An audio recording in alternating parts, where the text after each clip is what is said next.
玉灵仙子脚程好慢，叫我好等啊。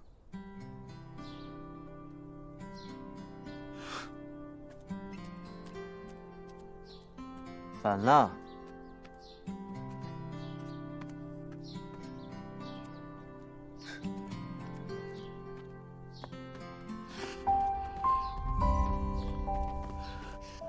看台庆，你怎么跟狗皮膏药一样？我好不容易有机会下山散散心了。大路朝天，我们各走一边，行不行啊？终于开口说话了。我刚刚还在想，玉灵仙子下山前还好好的，怎么突然就成了哑巴了？你这样死皮赖脸的跟着我，和泼皮无赖有什么差别？哎，玉灵仙子这就冤枉我了。我这不是在跟着你。即便是隔了500年，这景京的泼寒节还是1年1办，各地人士都会来凑热闹。我本就是景国人，自然会出现在这里。若真要论一个先来后到，那应该是你跟着我才对。澹台剑，你在逍遥宗净学那油嘴滑舌的功夫了是吧？不好好修炼，出门在外就不怕碰到个妖怪？哎，没关系啊，有玉灵仙子在，宁洪福齐天，可以罩着我。哼，说不过你，你自己玩吧，我先走了。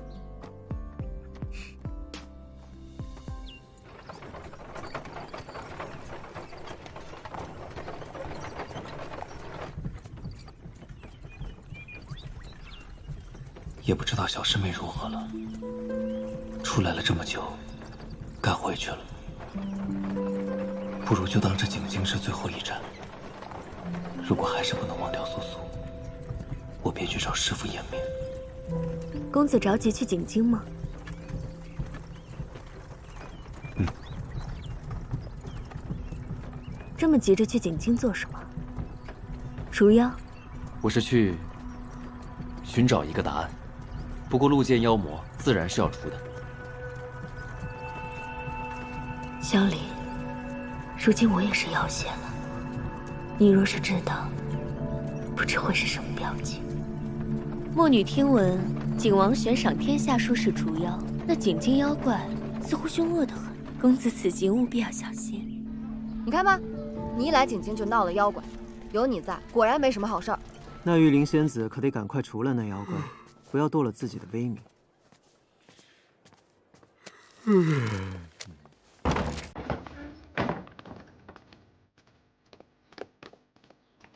是你啊，掌柜的，我们要住店。你不要命啊！我呀，是来要那妖物命的。哎呀，姑娘，你怎么就不听劝呢？放心，你就给我们一间客房吧。掌柜，今日我也住在你这里啊？你们2位是开1间房还是2间呢？当然是2间。不是，这……我出来的着急，分文未带，难道你想我今天晚上露宿街头吗？没关系，银子我带了。掌柜，给他开1间，离我那间越远越好。好。小人之心。给。哎呀，仙君，您起得真早啊！大师兄，你怎么来了？我在景京捉妖，没想到会遇到你。啊，你们也是要捉妖吗？师兄，你来的正好，捉妖这事儿你最擅长，快帮我们出出主意。好啊。唉，看什么？好看才看啊。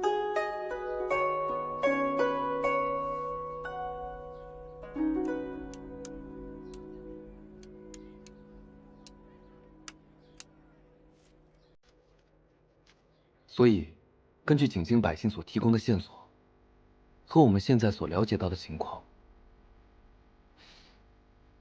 这妖怪会变换形貌，还会毒仙。还有，一旦入夜，他们还能蒙蔽仙门法器，所以一般术士对他也只好作罢，必须要知己知彼，才好去冒这个险。我在藏经阁读过一本《猎妖图志》，上面讲，有一种叫夜魅的妖怪，可以变换形貌，专爱袭人脑髓，且喜欢痴男怨女。若人心有所思，他便会乘虚而入。师兄说的这本书我也读过，那本书中记载了一种法器，可以用来追踪夜魅。不过这法器的名字我记不起来了。没关系，我现在就引鸟兽传音回门派，让念白羽去藏经阁查一查，将那法器送过来。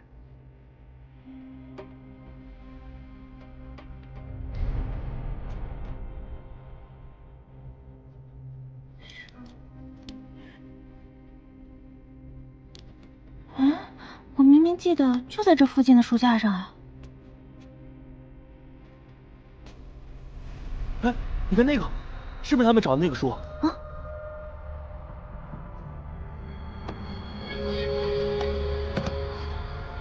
夜魅。哎，找到了！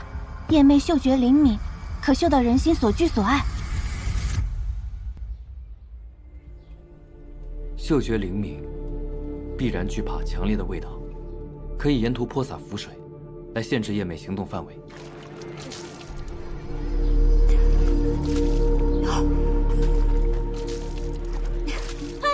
怎么这么不小心呢？不好意思。可用灵听国产的红丝，散布在此妖必经之地。红丝会附在夜魅身上，无法除去，可为追踪者指路。由爱衣着华丽的落单男女，变成其恐惧或爱慕之人，蛊惑人们进入其制造的幻境，趁恐惧最盛之时吸人脑髓。爱慕之人，你不要乱抓重点啊！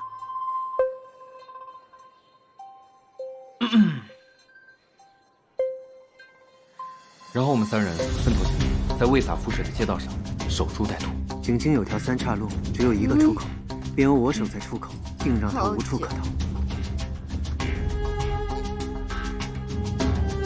这个办法好啊，总有一个人能等到夜魅。什么佳偶情深，都比不上这杯中酒叫人快活。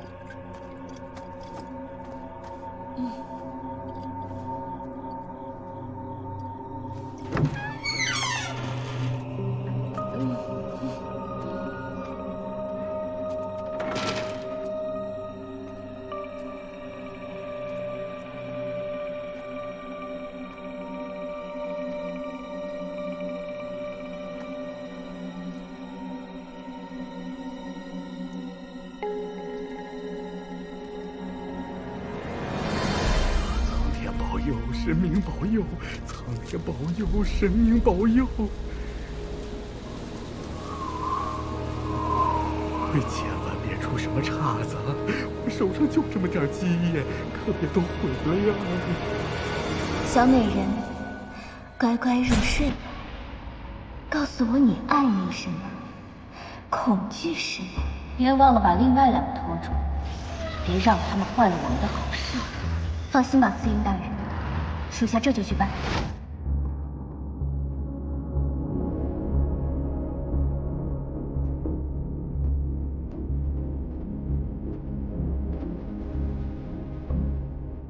这是什么东西？哎呀，怎么弄不掉啊？姑娘，夜已深了，你为何独自在此处？姑娘，你这是？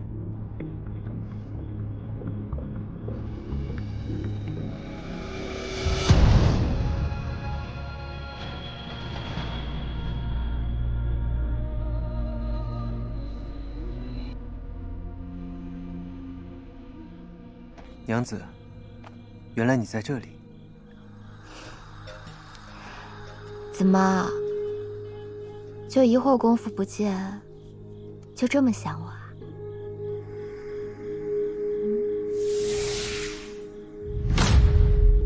给我现形！可恶！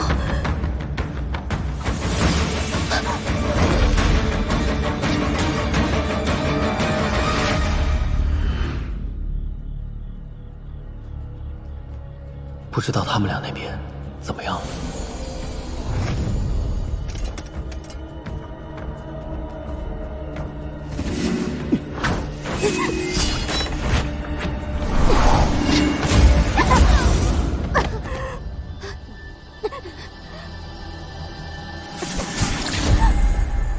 你就是那个叶妹。等等，别杀我！我不会杀你的，你会被交由景王，由他来裁断你的罪行。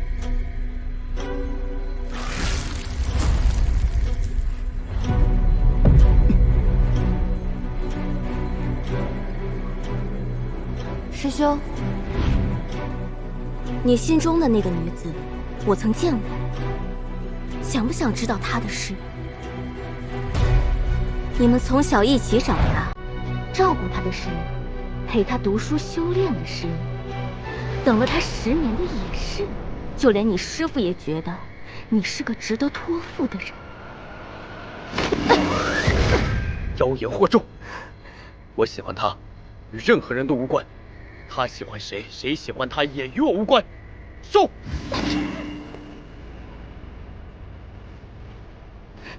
宫野纪无，你真的一点儿都不好奇？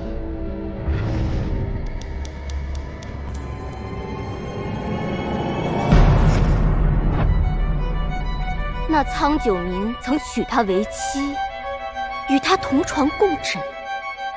你喜欢的师妹是个有夫之妇，她不喜欢你，她喜欢别的人，她嫁给了别人，她不属于你，不属于你。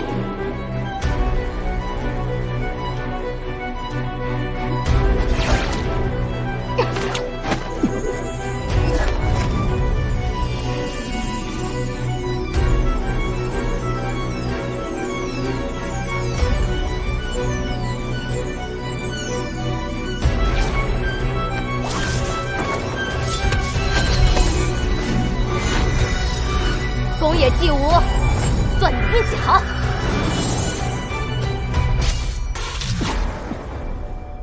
怎么会这样？是你。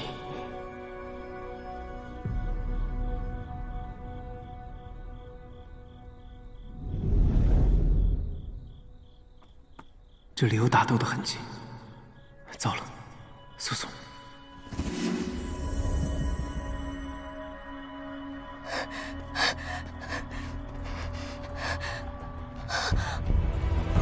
司营大人，是属下低估了那魔胎的能力，而且魔女大人突然……你真是太令我失望了。魔胎你对付不了，那个宫野纪无你也控制不住。你先起来，你给我听着，我们今天的目的是魔胎，其他的都不重要。我要你现在就回到他那个仙门小情人的梦里，去看看魔胎的弱点究竟是什么。是泼寒劫。这是哪儿？我们为何会在此处？是你带我来的这里。你看，这里多热闹。我？为何他们戴着面具啊？原来今日是泼寒节。人呢？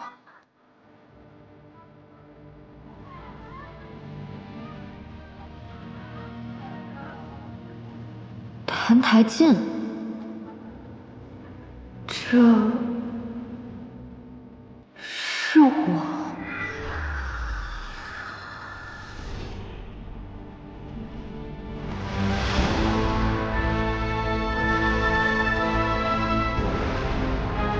这些便是那魔胎无法抗拒的弱点。只要让魔胎相信魔神是他无法逃避的宿命，司音大人，你一定能够得偿所愿，将魔胎牢牢控制于股掌之中。总算有点意思。去给那魔胎送一份大礼。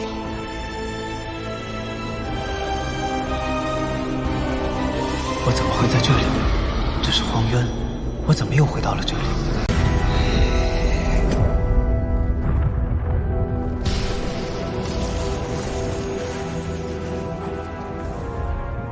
明是晴天，为何一见降魔风就乌云密布啊？你竟不知？降魔风常年雷电不断，你看那降魔杵会将雷引到受刑人身上。那苍九民到底犯了什么大罪啊？居然这么大的阵仗！听说他勾结妖魔屠戮百姓，还杀了参掌门之子。身为仙门弟子勾结妖魔，可不是弥天大罪吗？苍九明不是逍遥宗赵幽真人最宝贝的小徒儿吗？这事和赵幽掌门不会有什么关系吧？那不可能吧？我听逍遥宗的师兄说，这个苍师弟平时行事正派，说不定这其中是有什么误会呢。也说不定啊。是啊。九民，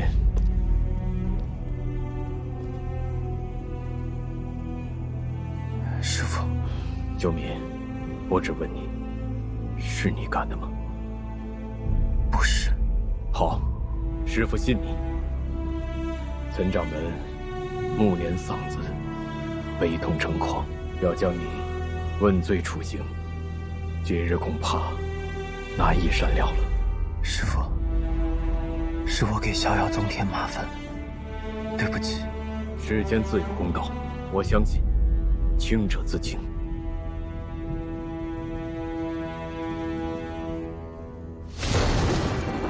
师父，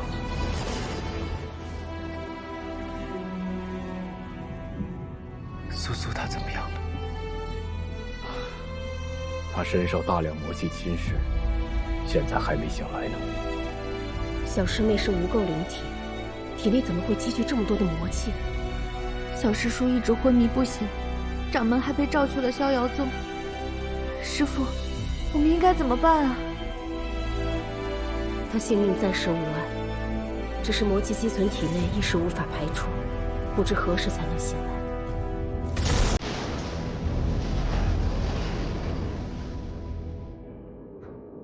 那群牛鼻子，果然不分青红皂白，就开始兴师问罪了。都是他自作自受。如果破寒节那日他不多管闲事，也不会沦落成这样。苍九民，今日你在京津害死了我的儿子，伤我门中弟子，殃及无辜百姓，你可认罪？我没有杀他，杀他和赤霄宗弟子的人是女娲司音和莫修精灭。既然苍九明一心想做仙门弟子，那不妨就让他吃点苦头，让他知道什么叫做真心破腹。胸怀数词，事已至此还敢狡辩？罪证在此，我看你还有什么话好说？诸位，请看。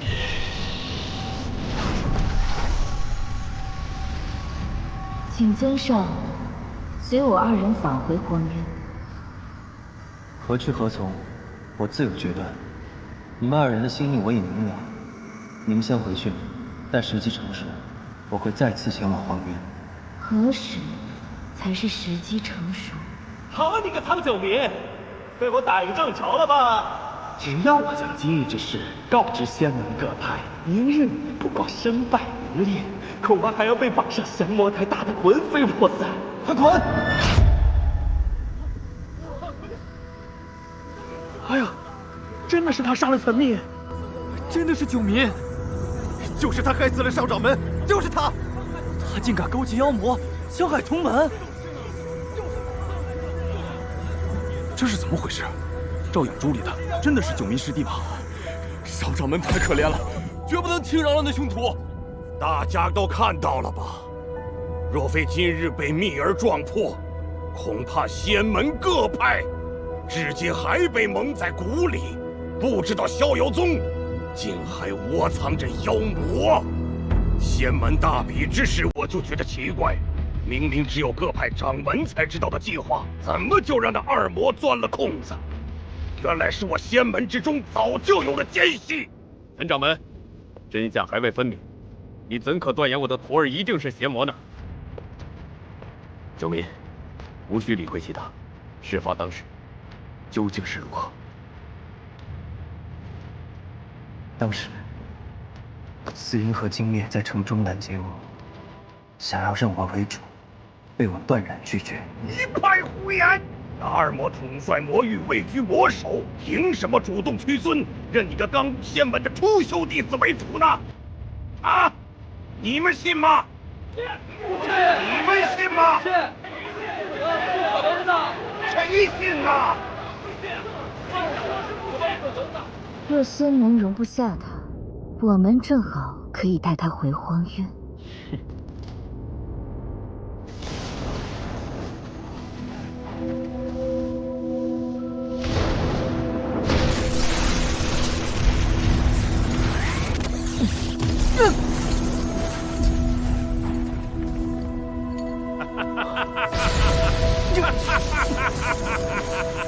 你们看呐，老天都在为我讨回公道啊！苍九民，今日我就让你为我儿子偿命！住手！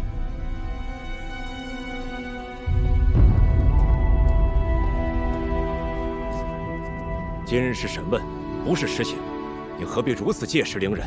区掌门，你的女儿也是为这畜生所伤，生死未卜，你竟还为她说话？苏苏受伤，我固然心疼，但今日是要查明事情真相，衡量罪行，再行定夺。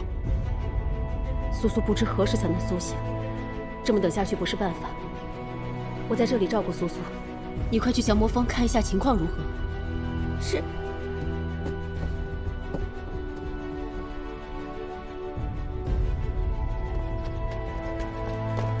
玉儿师姐，怎么回事？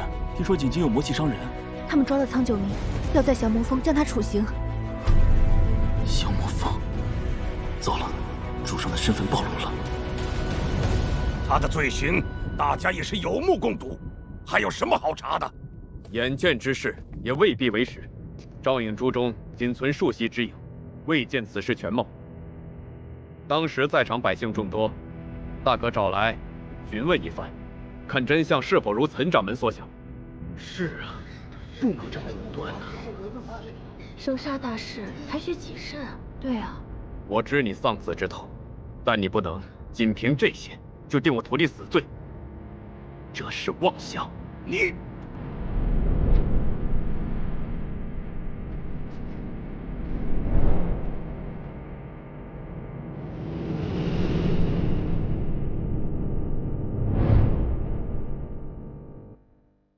对不起，主上，我没想到会把你害成这样。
区掌门，睽违多年，你可安好？有劳挂念，一切都好。诸位，这位便是万年前协助诛灭魔神、立下汗马功劳的网之主地面。当年我重伤坠入荒渊，也是蒙他所救。传说中的网之主竟然还活着！诛魔之战后，我被封印在荒渊之中，受尽了折磨。今日结界松动，我拼尽全力，才得以脱身。不知网之主今日来到敝派，有何贵干？我曾误入歧途，追随魔神多年，却也因此失去了结发妻子。自那时起，我便誓与魔神不共戴天。今日来此，自然是为了阻止魔神复生，祸乱三界。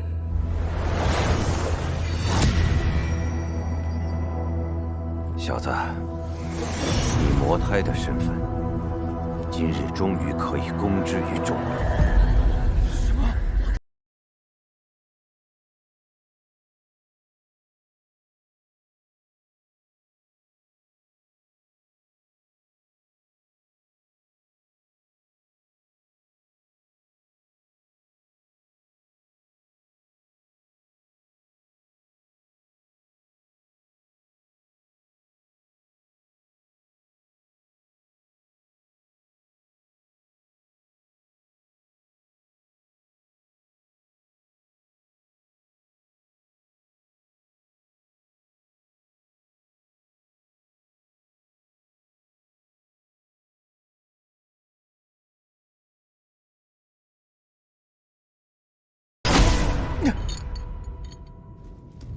诸位，魔神之眼屠神弩，此刻就在他身上。什么？屠神弩现世了！屠神弩，这可是10000年没有出现过的魔器啊！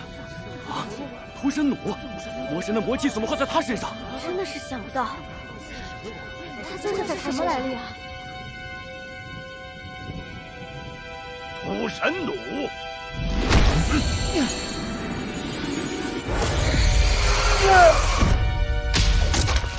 我看到了，就是屠神弩，屠神弩就在他身上。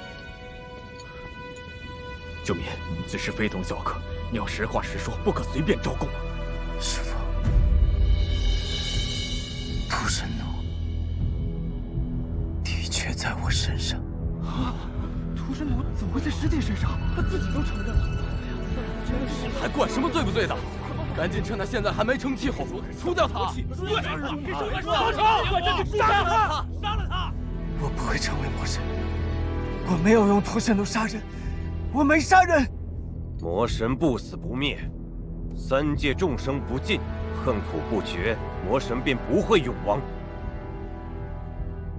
若水是世间元神的归处，所以魔神便选择了那里的一月族，与他们缔结契约，让他们承担诞育魔胎的职责。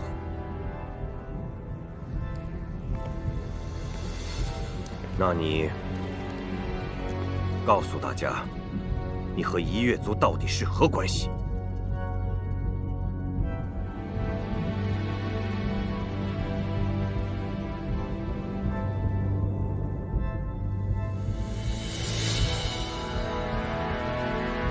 一月族是我的母族。什么？什么？这也对上了，真是令人毛骨悚然呐！这回可没什么可狡辩的了吧？魔神与一月族地下契约又如何？不管宿命如何，正邪是非，我可以自己选择。我绝不会成为魔神。是吗？那我不妨再告诉你们一件事。就在魔神与一月族地下契约的那天，尊上，如果真的有那么一日，属下们应当如何分辨魔胎？毕竟邪骨乃是隐秘之物，探查起来并不容易。吾之魔胎，自当与众不同。听闻凡间有人编纂画板一说，那吾便效仿他们，为这魔胎定下他的命数吧。他将弑母而生，长于朱蒙弼马之仇，却备受冷落欺侮。他是个怪物。他是个小狗。真说呢，你怎么不是？狗不会咬人，你只会碍眼。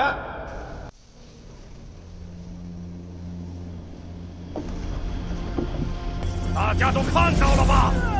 苍九年就是魔胎。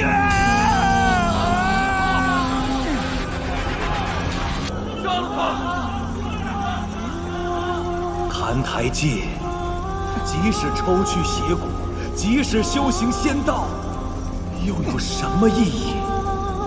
天生魔胎，降魔术照杀不入，仙门照样容不得你。无论你做什么，都逃不过这样的命运。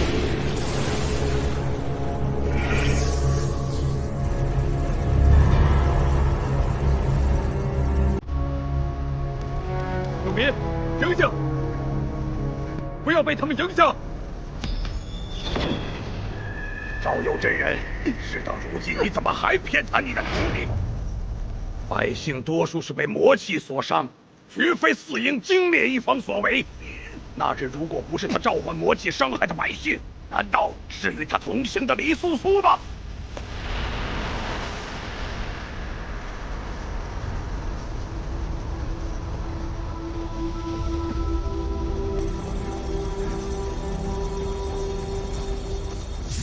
叶修，你竟然冒险将邪骨封在了自己的体内，这个秘密绝不能让外人知道。苏苏，九民，师父再问你一次，因魔气伤了城中百姓的，到底是不是你？我不能让他们知道邪骨在苏苏身上。本就是属于我的厄运，就让我一人来承担好了。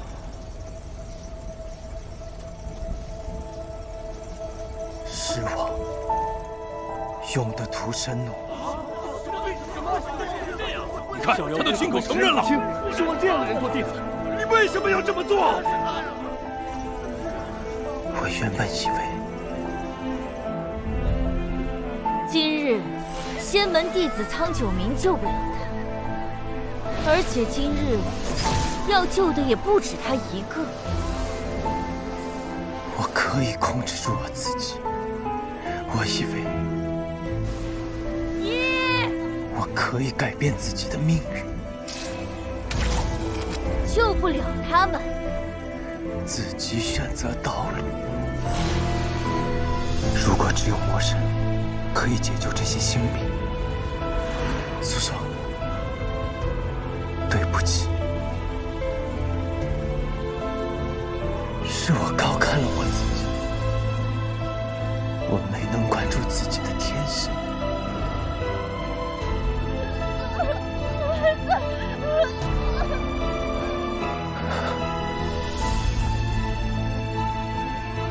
对不起。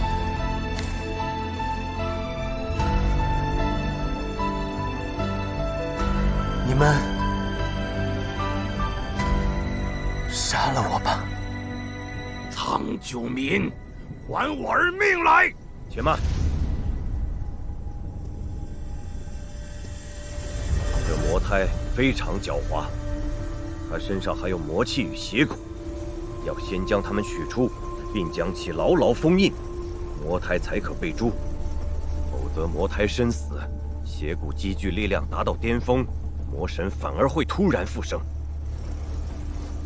诸位掌门修为深厚，我们可以合力施展驱邪镇压之法，把这屠神弩强行抽出。让我来吧，还是我来吧？此招，我要一同施展。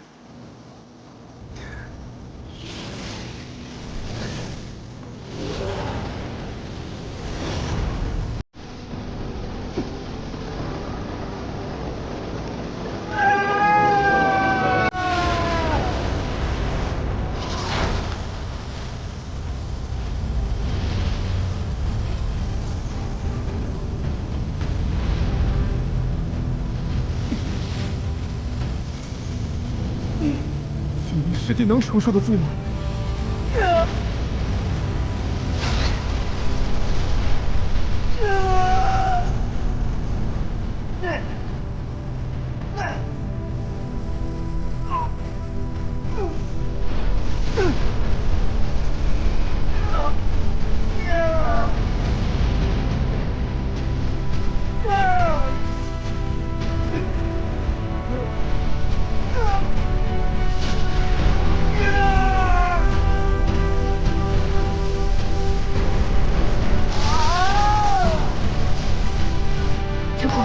谁知你出身的？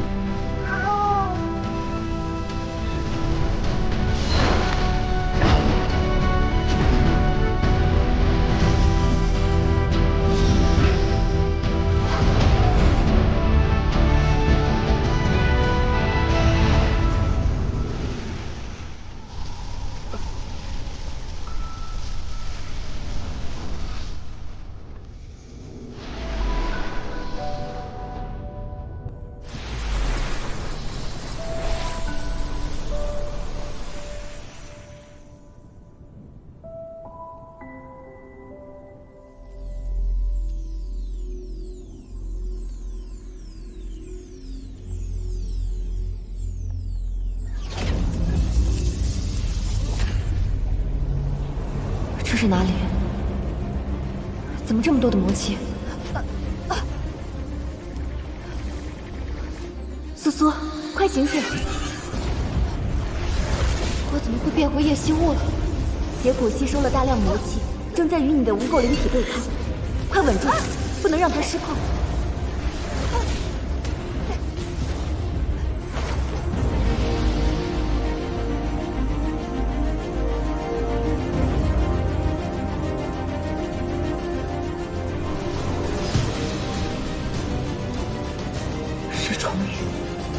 虫语唤醒了我。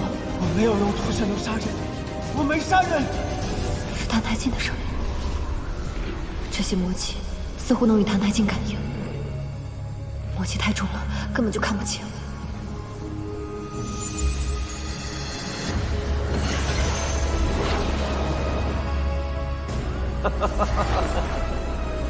我找到你就是魔胎的铁证。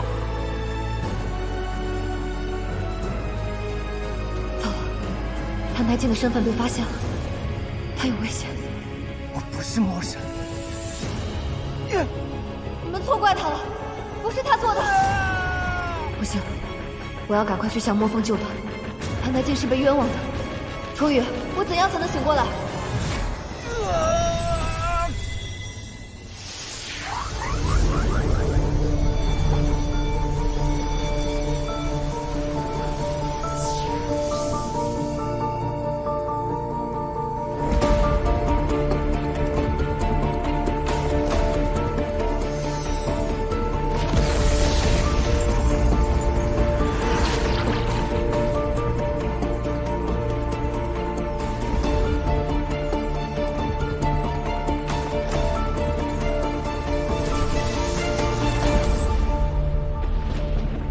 现在又要强取尊上的邪骨，动手吧！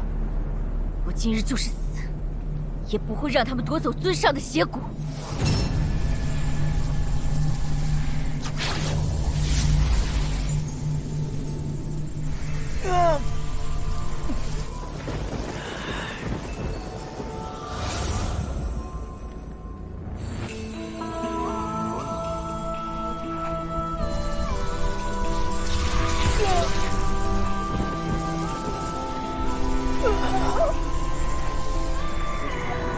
坚持住，澹台烬，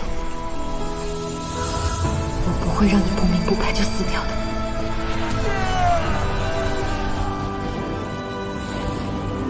又有什么人过来了？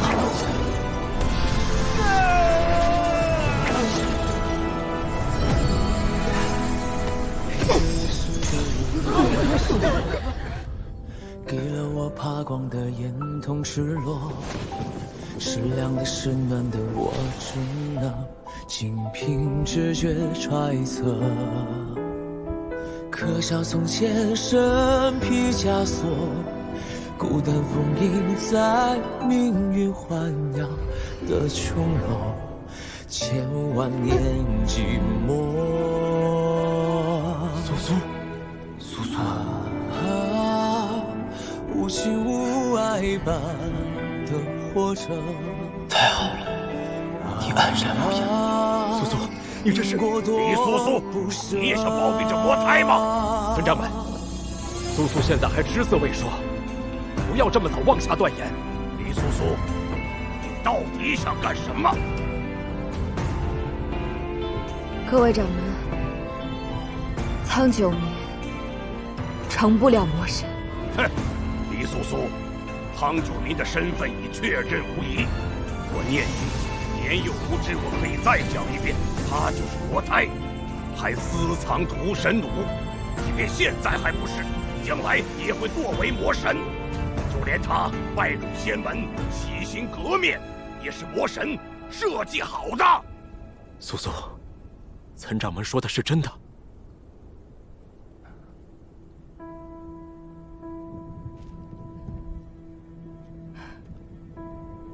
我给大家讲另外一个故事吧。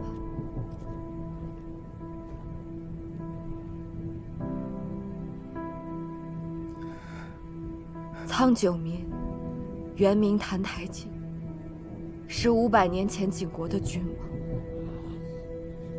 什么？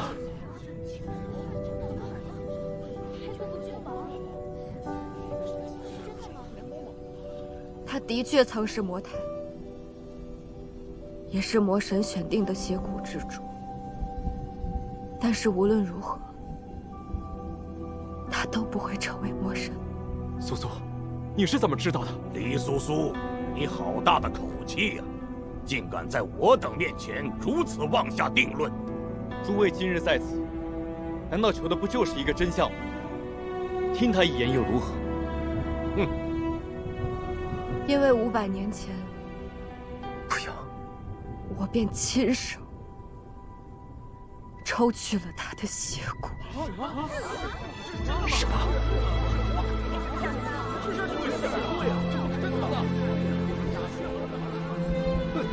一派胡言！邪骨是你想抽就能抽得去的吗？对呀。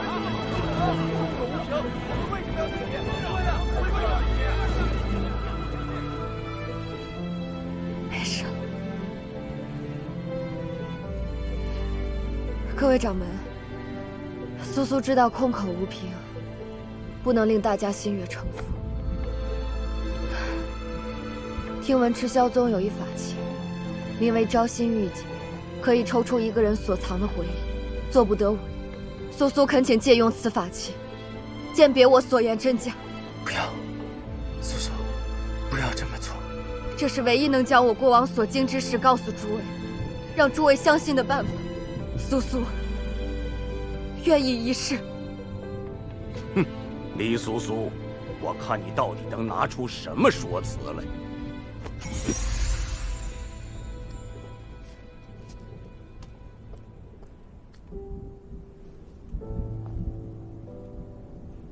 不要，苏苏，不要。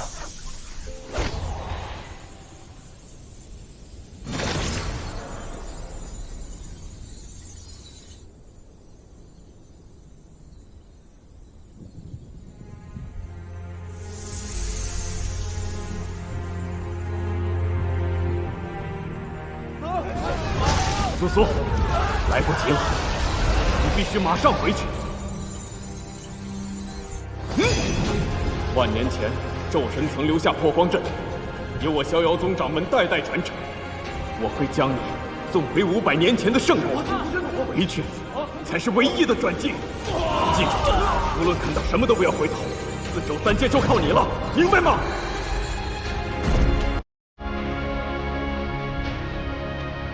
太监，我一定会杀。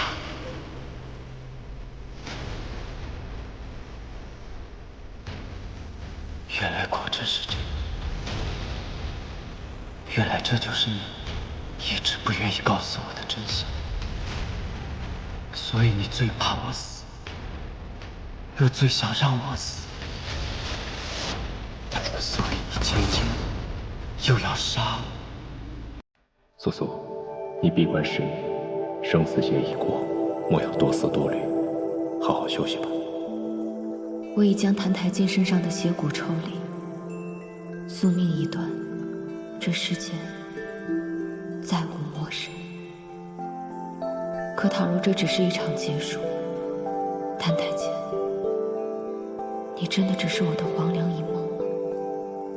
梦醒了，一切就都散了。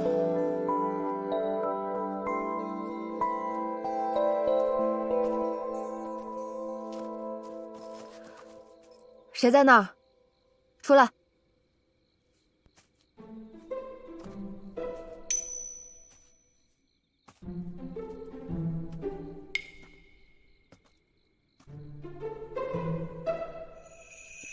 叫师叔。你是何人？我不是坏人，我也是我们衡阳宗的弟子。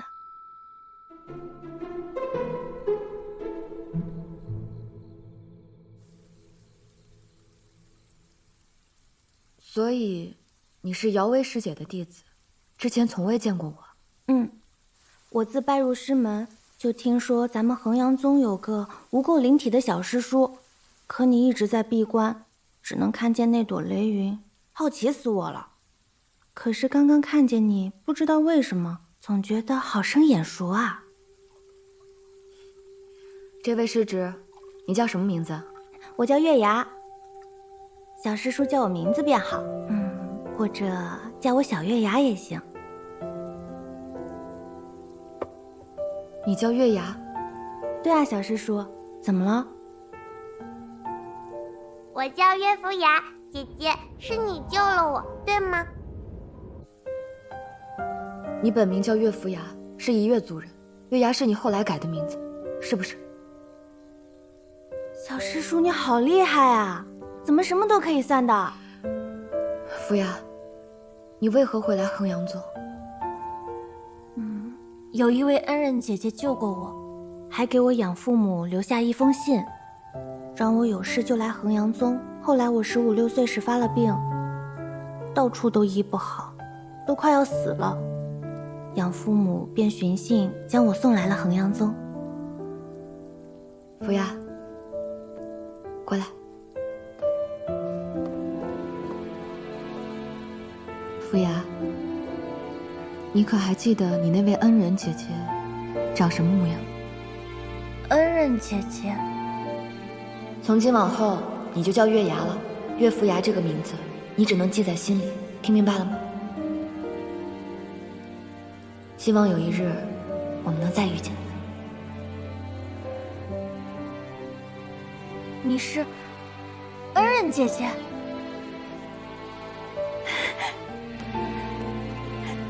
恩人姐姐，这一切并非一场幻梦，有的人兜兜转转还能重逢，南宫姐姐，有的人刻骨铭心，却无缘再见。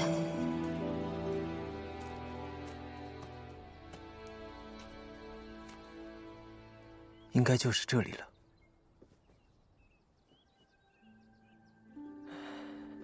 不照山向东10里的村中，有一位盲眼老妪。这15年来，她每日都会站在村口，风雨无阻，从昼到夜，等一个人。娘，智儿回来了。我的智儿，我没听错吧？智儿，是你回来了吗？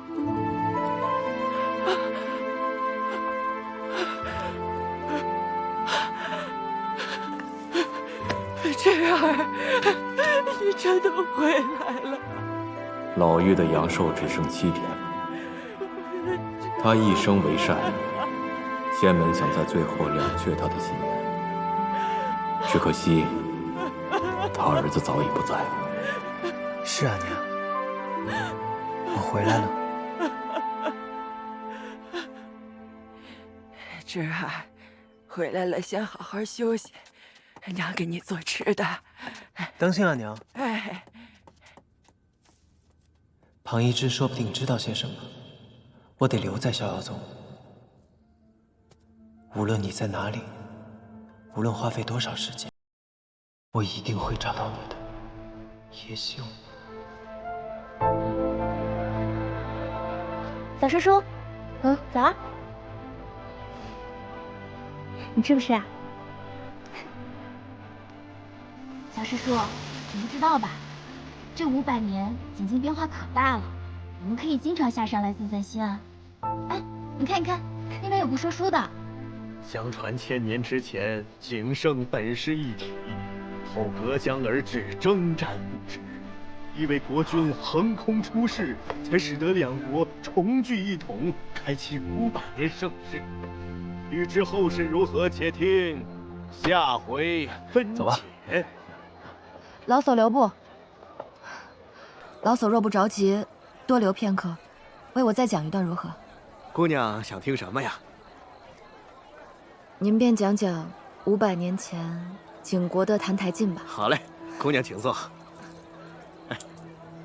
小师叔，澹台烬是谁啊？他是景国的国君。话说500年前，景国势弱，民不聊生。国君澹台烬继位后，力挽狂澜，立一世之功业，开万世之太平。不过今夜呀，不讲这些世人皆知的故事，讲讲秘闻。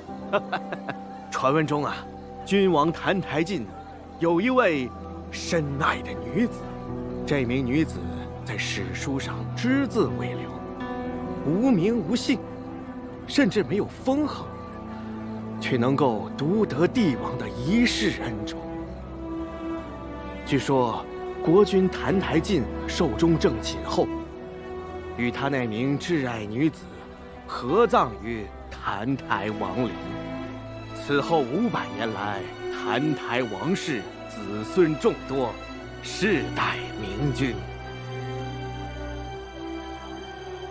他终究是放下了那些过往，向前走了。的确，那些与我一起的时光，纵使有爱，但也有恨。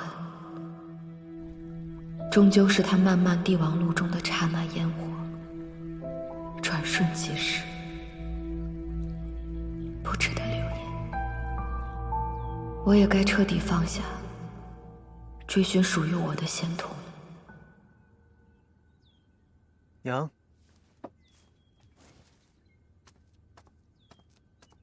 娘，这天刚刚亮，您正在这里做什么？是什么时候了？刚到卯时。不对，不对，我说的是到春分的时候了。院前有一棵小梅花树，对我很重要。你去帮我看看开花了没？这是早已枯死了。这树种下10年了。每年我都期待着它开花，可10年以来，我都未曾如愿过。人活着最痛苦的事情便是，有回忆，无法解脱，如同我被困在幽冥川之中，日日接受弱水冲杀，痛彻心扉。要让婆婆如愿，便要想办法让她从过去中解脱。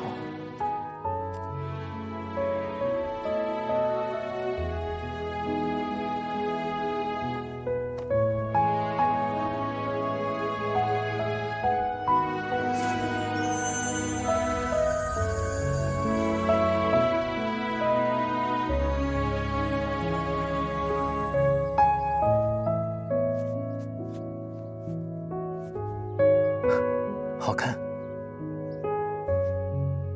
娘。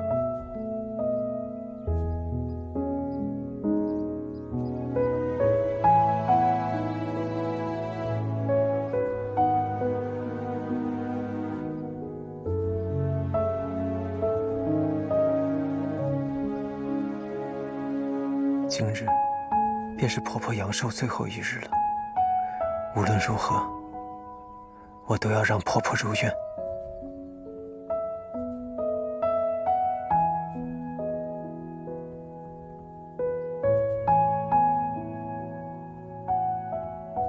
侄儿，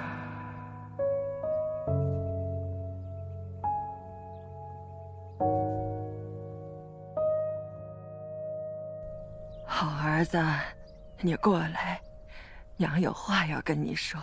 怎么了，娘？孩子，你说这人活着是为什么呢？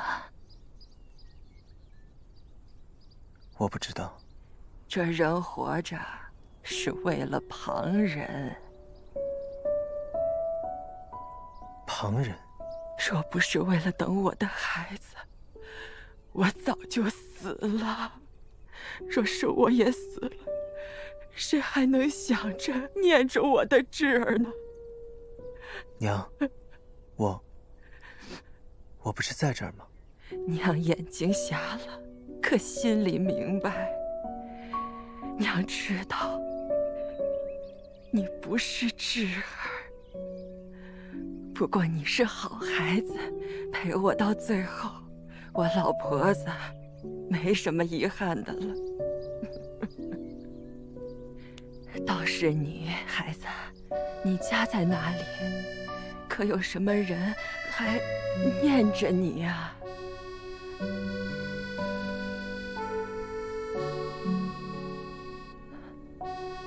没有，我自幼丧母，父亲赠我入骨。我身边的人，牵挂的从来都不是我。不过，我有一个妻子，她护过我，救过我，她一心都想教我做个好人。那你如今做了好人了吗？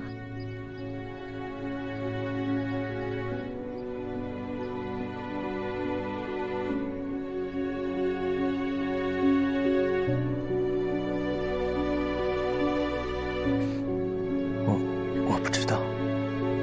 他教我向善，教我慈悲，教我爱人，可我却害死了他。如今已经没有人可以告诉我究竟是个怎样的人。若是做坏人，就可以重新找回你的妻子，你愿意吗？他说的对，若我利用魔神的力量，说不定有办法找回叶修。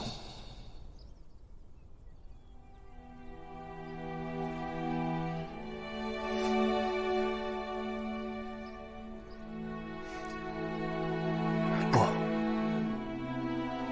这么做他会不高兴的。这就对了，孩子。你若是真心的想念你的妻子，便就该叫她如愿，你明白吗？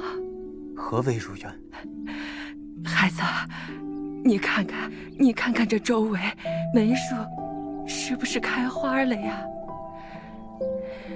这树啊，本是侄儿临走前栽种的。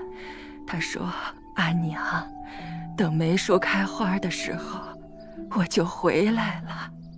我时常浇灌着它，就是希望有朝一日，侄儿回来的时候，梅树还在，侄儿就不至于因为我老迈而感伤难过了。”